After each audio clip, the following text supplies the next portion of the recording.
Panorama group, जो सोचता है वो करता है। आपके अपने सपनों का आशियाना। नमस्कार, मेरा नाम ज्ञानेश्वर है और आपने देखना शुरू किया है लाइव सिटीजन। मेरे साथ रोज की तरह दिल्ली से जुड़ रहे हैं देश के जाने माने सीनियर जर्नलिस्ट अजीत त्रिवेदी जी। अजीत जी, आज तेजस्वी यादव ने, नेता प्रतिपक्ष ने, महागठबंधन के सबसे बड़े नेता लेकिन मुख्यमंत्री घोषित होने का इंतजार जारी है दावेदार के रूप में। तो तेजस्वी यादव ने, जब बिहार में चुनाव है, नवंबर महीने में चुनाव होना है, अक्टूबर में तारीखों की घोषणा होगी, तो आज अहले सुबह 10 सवाल पूछे और उन्होंने बिहार वासियों से कहा है, बिहार के वोटरों से कहा है कि जब आपके पास भाजपा और जेडीयू वाले, एनडीए का नाम नहीं लिया, बीजेपी और जेडीयू वाले, एनडीए ही कह ले, उनके उम्मीदवार वोट मांगने आए तो ये सवाल जरूर पूछिएगा। कुल 10 सवाल। पहले हम 10 सवाल बता देते हैं, क्योंकि इन सवालों के बाद सवालों की दूसरी ओर से बौछार भी हुई है। तेजस्वी यादव बचते भी नजर आ रहे हैं, घिरते भी नजर आ रहे हैं अपने ही सवालों में। सबसे पहला सवाल है, बिहार सबसे गरीब राज्य क्यों है। दूसरा सवाल है, बिहार में महिलाएं असुरक्षित क्यों है। बिहार में स्वास्थ्य व्यवस्था बेकार क्यों है। बिहार में इतना अपराध क्यों है। बिहार में इतना भ्रष्टाचार क्यों है। बिहार में इतनी बेरोजगारी क्यों है। बिहार में पलायन की मजबूरी क्यों है। बिहार में स्कूल भवन क्यों नहीं बने। बिहार में नए उद्योग धंधे क्यों स्थापित नहीं हुए। बिहार की शिक्षा व्यवस्था चौपट क्यों है। ये 10 सवाल हैं। हम लोग का कार्यक्रम 30 से 35 मिनटों का होता है, तो प्रत्येक सवाल पर 3 मिनटों का हम लोग विश्लेषण कर लें। तो सबसे पहला सवाल, बिहार सबसे गरीब राज्य क्यों है तो गरीब, इसमें कहीं कोई शक नहीं। और पिछले 35 वर्षों से दोनों भाइयों का शासन, और गरीबी खत्म होनी चाहिए, यह बात भी सही है। डबल इंजन की सरकार में यह बीमारू प्रदेश से बाहर नहीं निकलेगा, पिछड़े प्रदेश से बाहर नहीं निकलेगा, तो कब निकलेगा। लेकिन एनडीए वाले कह रहे हैं कि जो सवाल पूछ रहे हैं उनसे पूछिए कि उन्होंने नीतीश कुमार को राजपाट किस अवस्था में सौंपा था। आज बिहार का विकास दर क्या है, बिहार का पर कैपिटा इनकम कितना बढ़ा है, बिहार का जीडीपी कितना बढ़ा है। हम पीछे नहीं गए हैं, आगे ही जा रहे हैं। तो तेजस्वी का पहला सवाल, बिहार सबसे गरीब राज्य क्यों है, जनता पूछेगी, इसका जवाब क्या मिलेगा और इसका जवाब दोनों पक्षों से क्या है और दोनों से सवाल क्या है हम लोगों के। अजीत जी, आपकी टिप्पणी। देखिए ज्ञानेश्वर जी, ये बात आपने एकदम बिल्कुल सही बात अभी कही कि ये हम लोग दोनों से सवाल पूछेंगे। हम लोग कोई कोई ये एनडीए के प्रवक्ता तो है नहीं कि तेजस्वी यादव ने जो सवाल पूछा उसका जवाब हम लोग दे दें, बिल्कुल, या जो एनडीए वाले पूछ रहे हैं उसका जवाब उनकी तरफ से हम लोग दे दें। ये दरअसल हम लोगों के सवाल है। ये सवाल लगातार हम लोग पूछ रहे हैं कि बिहार में इतनी गरीबी क्यों है, इतना पिछड़ापन क्यों है। ये सारे सवाल, चाहे उसके आगे के सवालों पर हम लोग बारी बारी से आएंगे, लेकिन ये जितने सवाल हैं ये सारे सवाल हम लोग पूछ रहे थे। और हम लोग लगातार कह रहे थे कि जब राहुल गांधी और तेजस्वी यादव घूम रहे हैं बिहार में और वोटर अधिकार यात्रा कर रहे हैं और जनता के बीच जा रहे हैं वोटर अधिकार यात्रा के बहाने, तो ये सवाल क्यों नहीं पूछ रहे हैं, वहां जनता के सामने ये मुद्दे क्यों नहीं उठा रहे हैं। अगर उस समय आप उठाए रहते जनता के सामने घूमते हुए, तो लोगों तक आप खुद ही पहुंचा चुके होते। अब ये अलग से सवाल जारी करने की जरूरत नहीं पड़ती, उस समय पूछना चाहिए था। ये असली मुद्दा है बिहार का, ये असली मुद्दा है। एफआईआर का जो मुद्दा आप लेके गए थे वो एक वक्ती मुद्दा है, वो बहुत नहीं चलने वाला है बिहार में। ये असली मुद्दा है जो अब जाकर के आप पूछ रहे हैं। 2 हफ्ते की यात्रा में एक मौका आपके पास था, आपने गंवा दिया उस मौके को। अब ये जहां तक इस सवाल की बात है, ये निश्चित रूप से ये सवाल पूछा जाना चाहिए है नीतीश कुमार से और एनडीए से भी, और उनके साथ साथ तेजस्वी यादव से भी, कि बिहार इतना गरीब क्यों है। और इसके साथ ये सवाल जोड़ा जाना चाहिए था कि इस गरीबी से निकालने की किसके पास क्या योजना है। तेजस्वी यादव के पास कोई योजना है क्या, कोई रोड मैप है क्या। वो रहे 34 महीने मुख्यमंत्री रहे इन्हीं नीतीश कुमार के साथ। नीतीश कुमार के 20 साल के शासन में 34 महीना उनका भी है, तेजस्वी यादव का भी है। तो उस समय क्या कोई रोड मैप उन्होंने रखा था कि बिहार को गरीबी से निकालने का ये रोड मैप है, जिस पर नीतीश कुमार ने पालन नहीं किया, उस पर आगे नहीं बढ़े। ये सवाल भी उठेगा। जब बात निकलेगी तो बहुत दूर तक जाएगी। तो बात निकली कि बिहार इतना गरीब क्यों है। गरीब, बिहार गरीब इसलिए है क्योंकि पिछले 35 साल से बिहार, 5 साल का पीरियड हम इसमें ग्रेस देंगे, सिर्फ 5 साल का पीरियड ज्ञानेश्वर जी, 2005 से 2010 का। उसके बाद उस 5 साल को हटा दें, 1990 से लेकर के और अभी तक, ये पिछले 35 सालों में से -5 साल बिहार सिर्फ जातिवाद की राजनीति में उलझा रहा, सिर्फ धर्म की राजनीति में उलझा रहा, परिवार की राजनीति में उलझा रहा, व्यक्ति की राजनीति में उलझा रहा, इसलिए सबसे गरीब है। बिहार जो है एक बड़ी साजिश का भी शिकार हुआ, वो भी, उस पर भी चर्चा होनी चाहिए, एक बड़ी साजिश का भी शिकार हुआ बिहार। ये झारखंड तो अलग हुआ है 2000 में, जब झारखंड था, माइंस एंड मिनरल्स जब थे बिहार में, तब भी क्यों नहीं कोई बाहर का इन्वेस्टमेंट आता था, क्यों नहीं बड़ी कंपनियां बिहार में इन्वेस्ट करती थी। बिहार इसलिए गरीब है, बिहार झारखंड के अलग होने के पहले जब अलग हुआ और कहा गया कि सिर्फ लालू और बालू बचा बिहार में, जब उसके पहले 10 साल था, तब क्या योजना बनी थी उस माइंस एंड मिनरल्स के इस्तेमाल की। सबसे पहले इसका जवाब यहीं से शुरू होगा कि उन 10 वर्षों में क्या, जब हमारे पास माइंस एंड मिनरल्स थे, जब हमारे पास कोयला था, आयरन ओर था, बॉक्साइट और मैग्नीज की खानें थी हमारे यहाँ, तो क्या योजना बनी हम कि उस पर इंडस्ट्रियल डेवलपमेंट कर सके। अब तो कोई इंडस्ट्रियल डेवलपमेंट नहीं हो सकता है, क्योंकि हमारे पास कोई कच्चा माल नहीं है जिस पर हम कोई बड़ी इंडस्ट्री लगा सकते हैं। ये शुरुआत उसी समय से हुई ज्ञानेश्वर जी, जब मंडल कमीशन की रिपोर्ट लागू होने के बाद उसका सकारात्मक, उस एक पॉजिटिव, जो एक एफर्मेटिव एक्शन था, उसको एकदम रिग्रेसिव रूप दे दिया गया, समूचे राज्य को जाति की राजनीति में बांध दिया गया। विकास की जो तमाम योजनाएं थी, जो योजनाएं पहले से चल रही थी, उनको बंद किया गया। तो वो, और सारे सवाल, जो आगे के जितने भी सवाल हैं ज्ञानेश्वर जी, उन सब का जवाब इस पहले सवाल के जवाब से ही में ही अंतर्निहित है। यहीं से शुरू होगा, शुरुआत यहीं से होगी कि उस समय हमारे पास माइंस भी थे, मिनरल्स भी थे, बिहार में शिक्षा की व्यवस्था भी अच्छी थी, तब हम लोग सचमुच IAS IPS बनाने की फैक्ट्री थे, हमारे यहाँ से तमाम सारी चीजें हो रही थी। तो वो पूरा रिवर्सल कैसे हुआ, कैसे बैक गियर में गाड़ी लग गई, और उसकी शुरुआत लालू प्रसाद यादव के राज में हुई, जिसका जवाब सबसे ज्यादा तेजस्वी यादव को देना होगा। आज जो बैगेज है, जो एक जिस बैगेज की हम लोग बात करते हैं, वो तो वही है, 1990 से जो शुरुआत हुई थी उसी की है।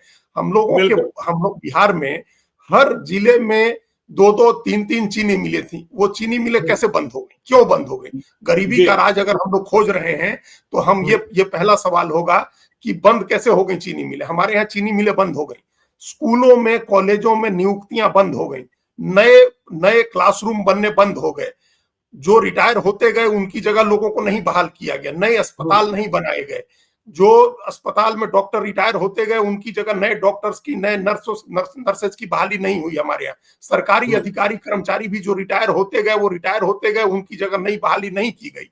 पूरे राज्य में फिरौती का उद्योग, अब तो जैसा आपने कई बार बहुत ही कायदे से एक्सप्लेन किया कि अब वो अपहरण बहुत रिस्की धंधा है, तो वो बंद हो गया, आप दूसरे धंधे निकाल लिए। लेकिन उस समय सबसे फलता फूलता उद्योग अपहरण था, जिसकी वजह से व्यापारियों का पलायन शुरू हुआ, जिसकी वजह से डॉक्टर्स ने, इंजीनियर्स ने, जिनके पास साधन था, उन्होंने अपने बच्चों को बिहार से बाहर भेजना शुरू किया। जो ब्रेन ड्रेन शुरू हुआ, जो बिहारी मेधा का बाहर जाना शुरू हुआ, ये सब गरीबी के कारण है। ये तमाम उस समय जो संहार शुरू हुए, जो हत्याएं शुरू हुई, जो अपराध शुरू हुआ, जिस अपराध को सांस्थायिक रूप दिया गया, इंस्टीट्यूशनलाइज किया गया, जिसके लिए आज लोग कहते हैं कि मुख्यमंत्री आवास में, ये हम नहीं कह रहे हैं, ये इस बात के सैकड़ों एग्जाम्पल मिल जाएंगे कि किस तरह से अपराधियों को प्रश्रय दिया जाता था, संरक्षण किया जाता था, जाति के नाम पर उनका बचाव होता था।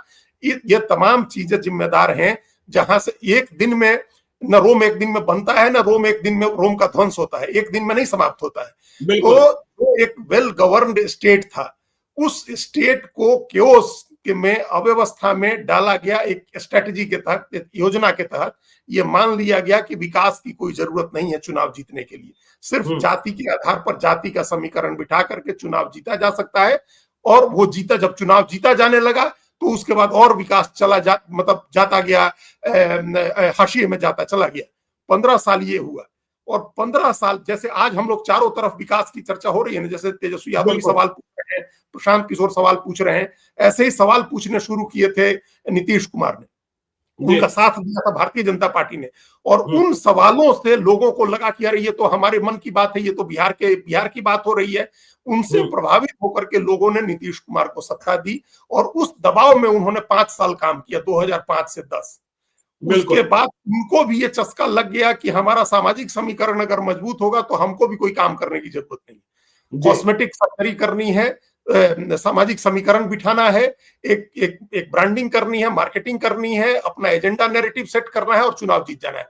तो 2010 के बाद धीरे धीरे क्रमशः वो उसी रास्ते पर चल पड़े। जाति की राजनीति करनी है, नैरेटिव की राजनीति करनी है, स्टोरी कहानियां सुनानी है, व्यक्ति के चमत्कार की कहानियां कहनी है, और 15 साल जो लालू यादव का राज था उसकी झलक दिखानी है, उसकी याद दिलानी है और चुनाव जीत जाना है। तो ज्ञानेश्वर जी, कैसे विकास होगा बिहार में? बिल्कुल बिल्कुल। चलिए दूसरा सवाल अजीत जी, बिहार में महिलाएं असुरक्षित क्यों हैं? देखिए, तेजस्वी यादव पूछ रहे हैं, राजद का भी शासनकाल 15 वर्षों का रहा है और इसके बाद नीतीश कुमार आए हैं।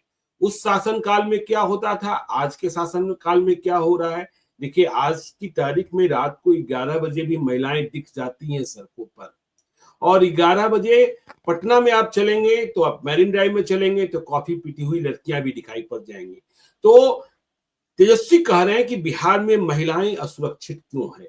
इस सवाल को पूछने के लिए कहा जा रहा है। क्या यह सवाल पूछा जाएगा, और यह पूछा जाएगा तो इसका जवाब क्या आएगा, यह भी हम समझते हैं आपसे। देखिए, इस सवाल का ओरिजिन पहले समझिए। इस सवाल का ओरिजिन ये है कि अभी थोड़े दिन पहले, मतलब 10 दिन हुए होंगे, 10 दिन पहले एक आंकड़ा आया है कि महिलाओं के लिहाज से सबसे असुरक्षित शहर कौन से हैं, सबसे असुरक्षित राज्य कौन से हैं, सबसे असुरक्षित जगहें कौन सी हैं, शहर कौन से हैं, इसका एक आंकड़ा आया। उसमें 3 सबसे असुरक्षित शहरों में पटना को रखा गया है। सबसे सुरक्षित राज्य मेघालय को कहा गया कि मेघालय महिलाओं के लिए सबसे सुरक्षित है, और सबसे असुरक्षित 3 शहरों में पटना को भी रखा गया है। तो ओरिजिन ये है। इस जवाब जब भी उनसे, तेजस्वी से पूछा जाएगा तो वो यही आंकड़ा आप देख लीजिएगा, कोट करेंगे कि ये आंकड़ा आया है कि पटना सबसे असुरक्षित है महिलाओं के लिए। तो ये एक धारणा की बात होती है, कुछ आंकड़ों की, ऐसे आंकड़ों की बात होती है जिनसे पूरी रियलिटी सामने नहीं आती है। देखिए, वो हम सब लोग जानते हैं कि झूठ 3 तरह के होते हैं, आंकड़े, मतलब सफेद झूठ और आंकड़े। तो सबसे तीसरा झूठ का रूप होता है वो आंकड़ा होता है। तो उसी के आधार पर एक परसेप्शन क्रिएट किया गया है कि महिलाएं असुरक्षित है। वास्तविकता वो है जो आप कह रहे हैं।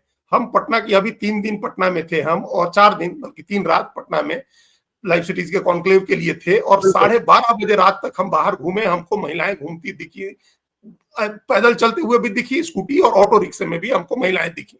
तो वो अगर ऐसी महिलाएं असुरक्षित हैं, ये होता, ये धारणा महिलाओं के अंदर होती, तो फिर वो सड़क पर नहीं निकलती। हमने वो दौर भी देखा है।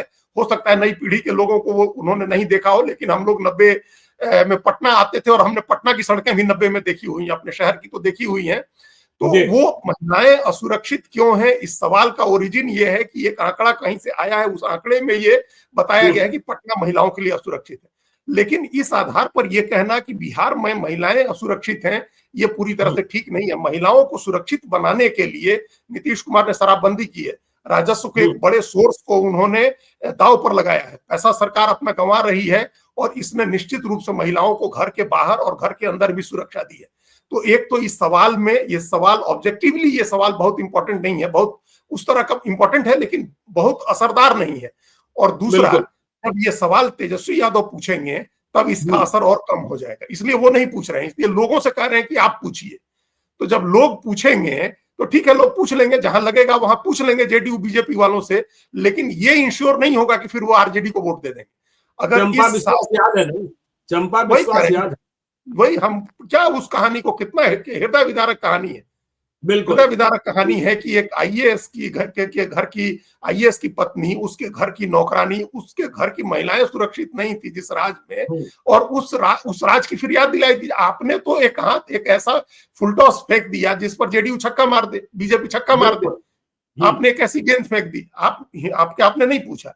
लोग पूछ लेंगे, हो सकता है लोग पूछ भी ले, जवाब उनका जो भी मिले, लेकिन ये तो नहीं होगा ना कि लोग कहेंगे कि हाँ, आरजेडी के टाइम में महिलाएं ज्यादा सुरक्षित थी इसलिए अब इनको हटा के आरजेडी को ले आते हैं। तो ये तो पलटवार करने का आपने मौका दे दिया जेडीयू को। आप क्यों ऐसे टेरेन में खेलने जा रहे हैं जिसमें आप माहिर नहीं है? जैसे अगर बीजेपी जाति की राजनीति करेगी तो आप उसको पीट दीजिएगा, आप जाइएगा, अगर धर्म की राजनीति कर रहे हैं तो आप पीट जाइएगा। वैसे ही आरजेडी अगर लॉ एंड ऑर्डर, कानून व्यवस्था और महिलाओं की सुरक्षा की बात करेगी तो उसी को नुकसान है, अपना नुकसान होगा। चलिए, तो देखिए, तीसरा सवाल है, बिहार में स्वास्थ्य व्यवस्था बेकार क्यों है?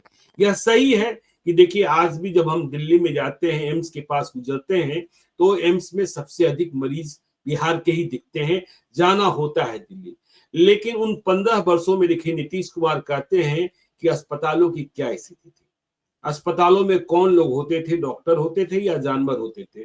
और नीतीश कुमार गिनती भी गिना देते हैं कि तब मरीजों की संख्या दैनिक क्या थी और आज मरीजों की संख्या कितनी है। जमीन आसमान का फर्क है। हाँ, स्वास्थ्य सुविधाओं में सुधार की जरूरत है, स्वास्थ्य सुविधाएं और बढ़नी चाहिए, यह सवाल है। लेकिन तेजस्वी ने कहा है कि बिहार में स्वास्थ्य व्यवस्था बेकार क्यों है, यह पूछिए अपने विधायकों से।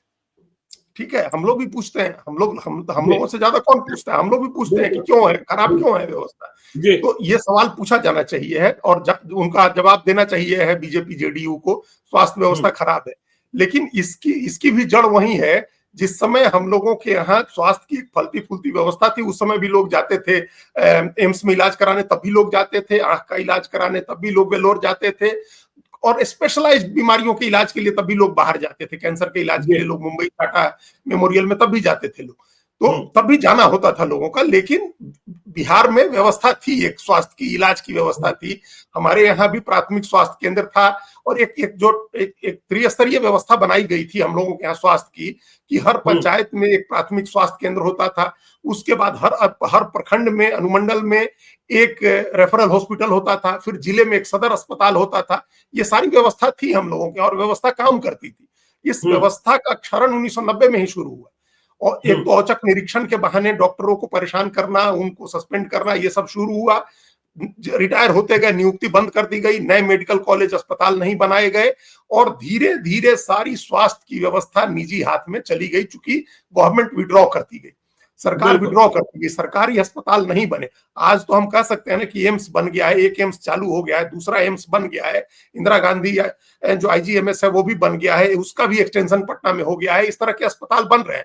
हमको खूब ध्यान है 2005 में, बरसों के बाद 1990-91 में हमारे घर की लड़कियां, बच्चियां, हमारी भांजियों का जन्म सदर अस्पताल में हुआ है। 1989 में और 91 में हम लोग जाते थे सदर अस्पताल में, डॉक्टर होते थे, दवाइयां होती थी, नर्सेज होती थी, इलाज होता था। और उसके बाद हमको ये भी ध्यान है कि कैसे कुत्ते घूमने लगे, कैसे उसके जनरेटर बंद होते गए, कैसे दवाइयां बंद होती गई, कैसे डॉक्टर समाप्त होते गए। ये सब 90 का फिनोमेनन है। ये 1990 से 1995 तक ये अगर तेजस्वी यादव ने ये छेड़ दिया है ये राग, तो ये बताया जाना चाहिए था कि फिर उसके बाद कोई नहीं गया सदर अस्पताल में। एकदम ही जिसके साथ कोई साधन नहीं था, जिसके पास कोई सहारा नहीं था, वो जाता था।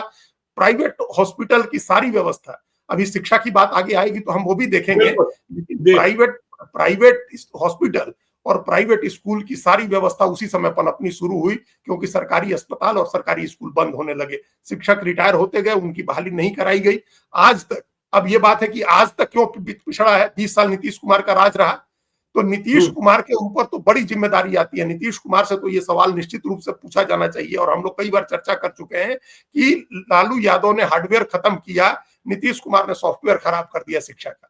उन्होंने जो बहाली की, वो मुख्यमंत्रियों के नाते बहाली की, मुख्यमंत्री वो मुखियाओं के जरिए, उसके साथ शिक्षा व्यवस्था और खराब हुई। शिक्षा व्यवस्था पर आते हैं और देखिए यह भी सच है कि देखिए देश का, दुनिया का दूसरा सबसे बड़ा अस्पताल अब पीएमसीएच बनने जा रहा है। चौथा सवाल है, बिहार में इतना अपराध क्यों है? और पूछा जा रहा है उस दल की ओर से। मुझे याद है, आपको भी स्मरण होगा, कि जो लोग रात को 10 बजे पहुंचते थे वह अपने मोहल्ले को नहीं जाते थे, रात प्लेटफॉर्म पर गुजारते थे। आज आप कहीं भी एक हिस्से से दूसरे हिस्से में जा सकते हैं। घटनाएं नहीं घटित होती हैं, यह मैं नहीं कहता हूं, लेकिन कोई भी स्टेट, दुनिया का कोई भी देश क्राइम फ्री नहीं है। लेकिन खौफ इतना नहीं है कि आप कह दें कि पूरे बिहार में अपराध है। यह तो बिहार की इमेज खराब करनी हो गई, क्योंकि बिहार में अब कोई बड़ा गुंडा भी नहीं है, कोई बड़ा गुंडा भी नहीं है जिनके नाम का सिक्का चलता हो कि भाई इनका सिक्का आ गया तो इतना तो देना ही देना है। और जो सिक्के हैं वो किस तरीके से बिल में घुसे हैं, कुछ बच जाते हैं तो यहाँ वहां चले जाते हैं। नहीं तो बिहार में इतना अपराध क्यों है जी? एक तो वो लिस्ट देखी हमने, अभी हम लोग आगे और सवालों पर चर्चा करेंगे। एक तो जिसने भी तेजस्वी यादव के लिए वो लिस्ट तैयार की है, उसके अंदर क्रिएटिविटी की इतनी कमी है, क्रिएटिविटी का इतना अभाव है, हमको समझ ही नहीं आया कि ये 10 सवाल का 10 नंबर्स पूरे करने थे आपको। आप 3 सवाल भी तो पूछ सकते थे, हम 3 सवाल पूछते हैं, 3 सवाल है। अब महिलाएं असुरक्षित क्यों है, अपराध क्यों ज्यादा है? अरे तो एक ही सवाल हुआ ना ये तो। एक ही तो सवाल हुआ ये, इस सवाल को आपने दो सवाल बना दिया। आगे आप देखिएगा ये भी आएगा कि शिक्षा क्यों खराब है, स्कूलों की व्यवस्था क्यों खराब है, तो एक ही सवाल हुआ लगभग। तो ये बिहार में गरीबी क्यों है, पलायन क्यों है, तो ये एक ही सवाल हुआ। तो आप नंबर 10 करने के लिए आपने क्रिएटिविटी की कितनी कमी है ये आप देख लीजिए कि कोई भी समझदार आदमी अगर ये सवाल बनाता तो 3 या 4 सवाल बनते और वो कॉम्प्रिहेंसिव सवाल होते, उनमें सारी चीजें आ जाती। अब एक आपने महिलाओं की सुरक्षा का पूछा और दूसरा आप अपराध का अलग से पूछ रहे हैं। भाई अपराध उसी में शामिल है।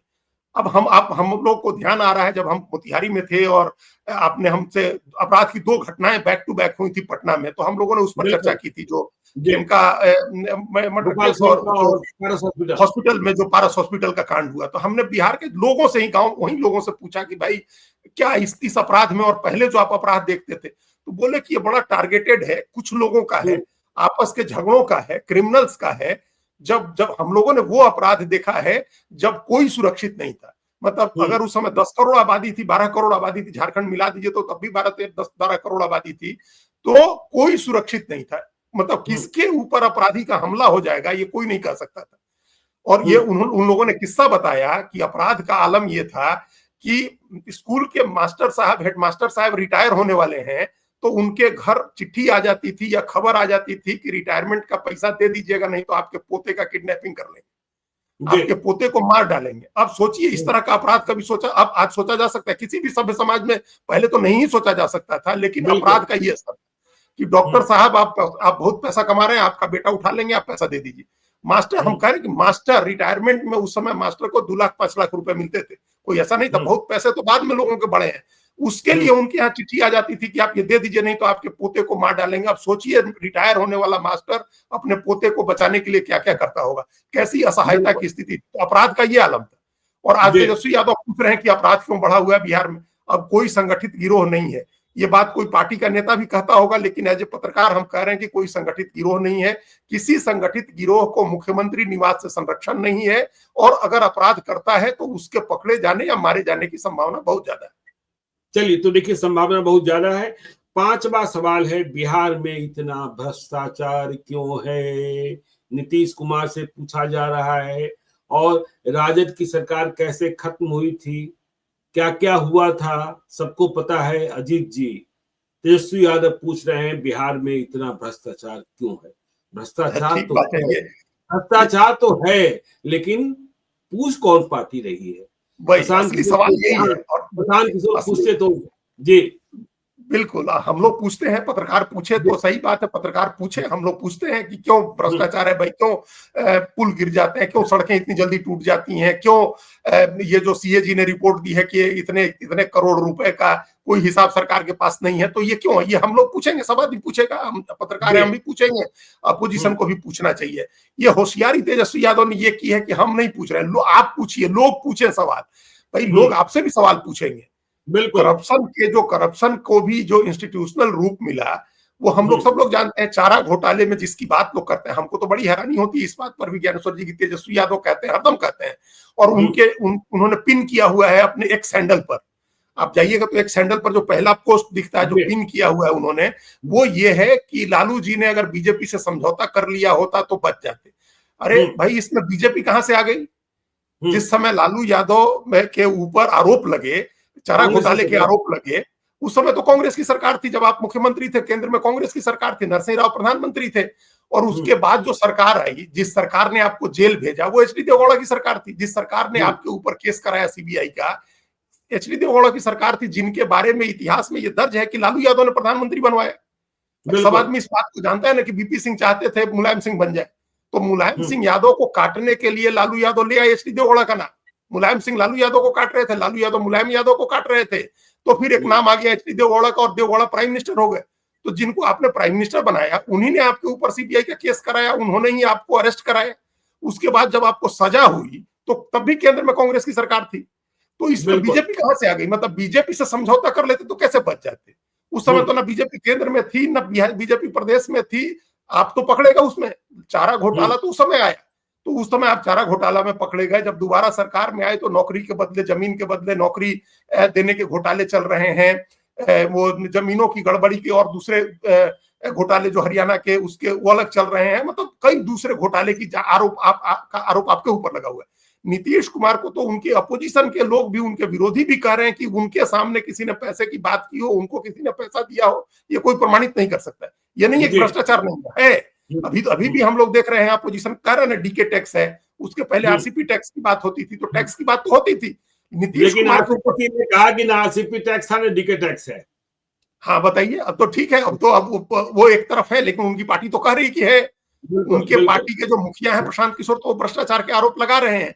तो प्रशांत किशोर लगाए तो बात समझ में आती है, करप्शन है, उसकी जांच होनी चाहिए है, भाई वो जांच हो। लेकिन तेजस्वी यादव के ऊपर, उनकी पार्टी के ऊपर तो इंस्टीट्यूशनलाइज्ड करप्शन के आरोप लगे हैं। आप तो फिर ये वही ग्राउंड है, आप उसके ग्राउंड पर जाकर के प्ले कर रहे हैं। नीतीश कुमार की इमेज, सुशासन की इमेज आप वहां जाकर के प्ले कर रहे हैं, जो अपना बैगेज है वो लेकर के। बिल्कुल बिल्कुल बिल्कुल। तो चलिए देखिए, छठा सवाल है, बिहार में इतनी बेरोजगारी क्यों है? रोजगार के अवसर कब खत्म हुए, किसने खत्म किए, क्यों नहीं बन रहे हैं, यह बड़ा सवाल है। क्योंकि तेजस्वी यादव स्वयं को कहते हैं कि मैं तो मैन ऑफ नौकरी हूं, तो यह पूछ रहे हैं सवाल, बिहार में इतनी बेरोजगारी क्यों है? हाँ ठीक है, हम लोग भी पूछ रहे हैं बेरोजगारी क्यों है। बेरोजगारी, नीतीश कुमार को जवाब देना चाहिए, जनता को निश्चित रूप से ये सवाल पूछना चाहिए। और जो पहले भी हमने जैसा कहा, बेरोजगारी दूर करने का जिसके पास रोड मैप हो, जनता उसको वोट दे। लेकिन अब ये बताइए, फिर वही बात है कि पहला सवाल जो गरीबी वाला सवाल था, ये बेरोजगारी वाला सवाल उससे अलग कैसे हो गया? एक ही तो सवाल है। हमारे यहाँ गरीबी है तो बेरोजगारी है। तो वो बिहार गरीब होना जब शुरू हुआ, जब बिहार की अर्थव्यवस्था बिगड़नी शुरू हुई, तो बेरोजगारी बढ़नी शुरू हुई। लोग जाकर के दूसरी जगह रोजगार खोजने लगे। हम जब पलायन कर गए बिहार से लोग, और फिर ये सारे सवाल जुड़े हुए हैं। हमारे यहाँ शिक्षा की व्यवस्था खराब हो गई, स्वास्थ्य की व्यवस्था खराब हो गई, इकोनॉमी खराब हो गई, तो लोग बाहर चले गए। तो बाहर चले गए तो उसके बाद बिहार में सारी चीजें ठप होती चली गई। मैन पावर, जो अच्छा मैन पावर था, जो ब्रेन ड्रेन था, वो हो गया, वो नहीं बना, नहीं बचा। बेरोजगारी कैसे बढ़ी? आपने कहा ना कि कैसे कैसे शुरू हुआ, हम फिर वही दोहरा रहे हैं। हमारे यहाँ चीनी मिलें थी, पूरा जिला चीनी मिल पर आधारित था, पूरा जिला। मोतिहारी की चीनी मिल थी, चकिया की चीनी मिल थी, सुगौली की चीनी मिल थी, हम पूर्वी चंपारण की बात कर रहे हैं। 3 चीनी मिलें थी, और 6 महीने तक तो पूरा जिला उसमें लगा रहता था। गन्ने की खेती हो रही है, उसकी कटाई हो रही है, उसको अब बैलगाड़ी से, ट्रैक्टर से और ट्रक से आप मिल में पहुंचा रहे हैं, वहां उतारने के लिए, बनाने के लिए, मतलब पूरा आधा जिला उसी में लगा रहता था। और सबकी अर्थव्यवस्था, सबका जुगाड़ चल रहा था। चीनी मिलें बंद हो गई, सब बंद हो गया, तो अब कहां से इकोनॉमी, कहां से फिर लोगों को रोजगार मिलेगा? और ये एक जिले की बात है नहीं, हर जिले, हमारे यहाँ मैसी में सिप की का उद्योग चलता था, धंधा होता था, सब बंद हो गया। तो क्या नया उद्योग धंधा है? ये सब 90 के दशक में बंद। तो बंद, हम नीतीश कुमार को उनकी जिम्मेदारी से मुक्त नहीं कर रहे हैं, किसी सवाल के जवाब में उनकी जिम्मेदारी से नहीं मुक्त कर रहे हैं। लेकिन इसकी शुरुआत, इसका मूल कारण राजद और उसके पहले जनता दल का 1990 से जो 2005 का काल था, जिसमें स्थितियां इतनी बिगड़ गई कि उसके बाद नीतीश कुमार आकर के उसको पूरी तरह से ठीक नहीं कर सकते थे। उन्होंने भी 5 ही साल कोशिश की, फिर उन्होंने भी छोड़ दिया। तो ये बेरोजगारी सीधे इकोनॉमी से जुड़ी हुई है, गरीबी से जुड़ी हुई है। अगर अर्थव्यवस्था हमारी ठीक रहती, कृषि आधारित अर्थव्यवस्था चलती, और लालू यादव के राज में जब झारखंड भी एक था, तब हमारा इंडस्ट्रियल ग्रोथ हुआ रहता, हमारे यहाँ नई फैक्ट्रियां लगी रहती। हम लोग अगर कानून व्यवस्था को ठीक रखे रहते, लालू यादव और राबड़ी देवी, और बाहर का निवेश आया रहता, तो हमारे यहाँ इंडस्ट्री लगी होती, जो नहीं लगी, जिसके कारण गरीबी भी है, जिसके कारण बेरोजगारी भी है। चलिए 7वां सवाल भी देखिए, तेजस्वी यादव जो पूछे हैं वो तो बेरोजगारी से ही जुड़ जाती है। 7वां सवाल है, बिहार में पलायन की मजबूरी क्यों है? रोजगार नहीं है तो पलायन है तो हम दूसरे प्रदेश पे जा रहे हैं। बिहार में हम बूढ़े माँ बाप को छोड़ देते हैं, पत्नी को छोड़ देते हैं, बच्चों को छोड़ देते हैं। तो पलायन की मजबूरी क्यों है, यह पूछ रहे हैं तेजस्वी यादव। अब बताइए फिर, ये हमने कहा ना क्रिएटिविटी की कितनी कमी है भाई। ये इकोनॉमी वाले सवाल से जुड़ा है, बेरोजगारी वाले सवाल से जुड़ा है। पलायन, गरीबी है, बेरोजगारी है, इसलिए पलायन है। ये कहने में ये कौन सा इसमें रॉकेट साइंस है? लोग पूछे नीतीश कुमार से, निश्चित रूप से पूछा जाना चाहिए। और प्रशांत किशोर जब ये सवाल पूछते हैं तो हमको बहुत अच्छा लगता है। और जब ये वादा करते हैं कि हम पलायन रोक देंगे, इस बार छठ में आइए और इस तैयारी के साथ आइए कि अगली बार के छठ के पहले आप यहीं, आपको नौकरी मिलेगी, रोजगार मिलेगा, आपको काम धंधा मिलेगा, आपके बच्चों को अच्छा स्कूल मिलेगा, तो हमको बहुत ही अच्छा लगता है। बाद में पता नहीं आगे क्या होगा, लेकिन कम से कम सुन के ये चीजें बहुत अच्छी लगती हैं हमको। ये अच्छा, तमाम बिहारियों को अच्छा लगता होगा। तो गरीबी है, इसलिए बेरोजगारी है, और इसलिए पलायन है। शुरुआती पलायन जो था वो दूसरी मजबूरी में था। 90 के दशक में जो पलायन ज्ञानेश्वरी शुरू हुआ वो भय से हुआ। जो जो जंगल राज हाईकोर्ट ने जो संज्ञा दी लालू प्रसाद और तेजस्वी इनके राबड़ी देवी के राज को, उसमें भय से पलायन शुरू हुआ। पूंजी का पलायन पहले शुरू हुआ, पैसे का पलायन, बिहार के कारोबारियों की पूंजी का पलायन पहले शुरू हुआ, फिर उसके बाद भय से लोगों का, कारोबारियों का पलायन शुरू हुआ, और उसके बाद बुद्धि का पलायन शुरू हुआ, मेधा का पलायन शुरू हुआ, और आज तक उसको रिवर्स नहीं किया जा सका। थोड़े से एक पीरियड को छोड़ दें जब रिवर्स माइग्रेशन शुरू हुआ था, जब लोग वापस लौटने लगे थे नीतीश कुमार के राज में, लेकिन उसके बाद फिर वो 10 के बाद स्थिति बिगड़ गई। तो पलायन इसलिए है क्योंकि बिहार में कोई अवसर नहीं है, क्योंकि बिहार में 15 साल के राज में लालू यादव ने तमाम फैक्ट्रियां बंद करा दी, अच्छे स्कूल कॉलेज बंद करा दिए, नए कॉलेजेस नहीं खुले। नीतीश कुमार ने भी जो कोशिश की वो भी कोशिश अधूरी है, इसलिए पलायन है। 8वां सवाल तेजस्वी यादव का, बिहार में स्कूल भवन क्यों नहीं बने, यह पूछने के लिए कहा जा रहा है जनता से। नीतीश कुमार तो आंकड़े देते हैं, स्कूल भवन क्यों नहीं बने, और भवन बन भी गए तो पढ़ाई क्या, पूछना तो यह चाहिए था। जी अजीत जी, स्कूल भवन क्यों नहीं बने? हाँ, वही शिक्षा से जुड़ी हुई बात है, स्कूल के भवन क्यों नहीं बने। तो अब इसका जवाब तो दोनों को देना चाहिए। नहीं बने, ठीक बात है, नहीं बने हैं। हम लोग सब लोग देख रहे हैं, अभी सैकड़ों स्कूल ऐसे मिल जाएंगे जो पेड़ के नीचे चल रहे हैं, झोपड़ी है, 2 एक कमरे बने हुए हैं, बाकी टूटे हुए हैं, ऐसे बहुत सारे स्कूल मिल जाएंगे बिहार में। एक स्कूल वाला, एक शिक्षक वाले स्कूलों में, खैर वो उस मामले में हम लोग का ट्रैक रिकॉर्ड बहुत अच्छा है ज्ञानेश्वर जी। अभी हम एक आंकड़ा देख रहे थे कि देश में एक शिक्षक वाले कितने स्कूल हैं, तो उसमें हमारा रैंक काफी नीचे है, हम लोग बहुत नीचे हैं। हमारे यहाँ एक शिक्षक वाले स्कूल बहुत कम है, और जबकि महाराष्ट्र में और कई दूसरे राज्यों में एक शिक्षक वाले स्कूल बहुत है। तो हमारे यहाँ शिक्षकों की बहाली तो नीतीश कुमार ने कर दिया, 6.5 लाख या उससे ज्यादा शिक्षक बहाल हो गए हैं। तो उससे शिक्षा सुधरी या नहीं सुधरी ये अलग बात है, लेकिन स्कूलों की यह दुर्दशा कब शुरू हुई? ये भी तो 1990 में शुरू हुआ। 1990 में जब आपने पढ़ाई के प्रति जिस तरह के अपमान का भाव लालू यादव ने दिखाया, हम ये मिसाल होगी ज्ञानेश्वर जी, किसी दूसरे मुख्यमंत्री ने, प्रधानमंत्री ने शिक्षा के प्रति ऐसा अपमान का भाव नहीं रखा होगा। उन्होंने ऐसा अपमान का भाव दिखाया। उन्होंने कहा कि स्कूल में पढ़ाई बंद कर दो, और परीक्षा होती है तो किताब रख के क्लासरूम में लिखो, क्लासरूम से भी छोड़ दो, कॉपी ले जाओ, घर से लिख करके ले आओ। ये ट्रेंड 1990 में शुरू हुआ, जब शिक्षा के प्रति आपका ऐसा हिकारत का भाव था। आपने शिक्षा को इस हिकारत के, इस अपमान के नजरिए से देखा, इससे आपने किसी का भला नहीं किया। ऐसा नहीं है कि आपने अत्यंत पिछड़ों और गरीबों को उससे शिक्षित कर दिया, नहीं शिक्षित किया आपने, उल्टे स्कूलों की व्यवस्था खत्म कर दिया आपने। भवन जर्जर होते गए, उनकी बिल्डिंगों का निर्माण नहीं हुआ, शिक्षक रिटायर होते गए, बहाली नहीं हुई। ये पूरे 15 साल चला। नीतीश कुमार आए, MM झा उस समय शिक्षा सचिव थे, उनके पास एक विजन था, दृष्टि थी, उन्होंने कुछ करने की कोशिश की। लेकिन हम लोग जानते हैं कि बिहार में सिस्टम और व्यवस्था कैसे काम करती है, वो कुछ कर पाते उसके पहले अचानक उनका निधन भी हो गया MM झा का। और फिर जो प्रक्रिया शुरू हुई थी, वो प्रक्रिया एक दूसरे डायरेक्शन में चली गई। शिक्षकों की बहाली हो रही है, उनकी गुणवत्ता पर ध्यान नहीं दिया जा रहा है। स्कूल के नए भवन बना देने से खाली शिक्षा की व्यवस्था नहीं सुधर जाएगी। हो सकता है कि आंकड़े दिए जाए कि नए क्लासरूम जोड़े गए हैं, स्मार्ट क्लासरूम जोड़े गए, लेकिन जब आपने स्मार्ट टीचर नहीं रखे हैं तो उस स्मार्ट क्लासरूम का और आप बिल्डिंग बना देने का भी कुछ नहीं होगा। शिक्षा सबसे प्राथमिक चीज है जिसमें सुधार होना चाहिए बिहार में, जो नहीं हो रहा है। चलिए 9वां सवाल, बिहार में नए उद्योग धंधे क्यों स्थापित नहीं हुए? राजद पूछ रहा है, तेजस्वी यादव पूछ रहे हैं, कह रहे जनता से पूछो जो JDU और BJP के MLA आ रहे हैं। रोडमैप कहाँ है कि आप कैसे लाएंगे? हाँ, और आपने बंद कैसे हुआ ये भी तो पूछा जाएगा। बिल्कुल, बिहार में जो उद्योग धंधे थे वो बंद कैसे हुए? फिर अगर आज आप चालू करना चाहें तो आपके पास क्या रोड मैप है भाई? जो स्वास्थ्य के लिए जो ऊपर से देखिए ना, वही इकोनॉमी वाली सवाल है, तो ये भी तो इकोनॉमी वाला सवाल ही तो है। उद्योग धंधे कैसे नहीं लगे? अभी एक उद्योग मंत्री सैयद शाहनवाज हुसैन ने कितने उद्योग लगा दिए, कितने उद्योगों की राह प्रशस्त कर दी उन्होंने, कितने उद्योग लगाने की। तो एक व्यक्ति लगा देगा भाई। 34 महीने इसी सरकार में रहे वो भी, मैं तेजस्वी यादव भी उप मुख्यमंत्री, तो कौन सा उन्होंने रोड मैप का उद्योग लगाने का?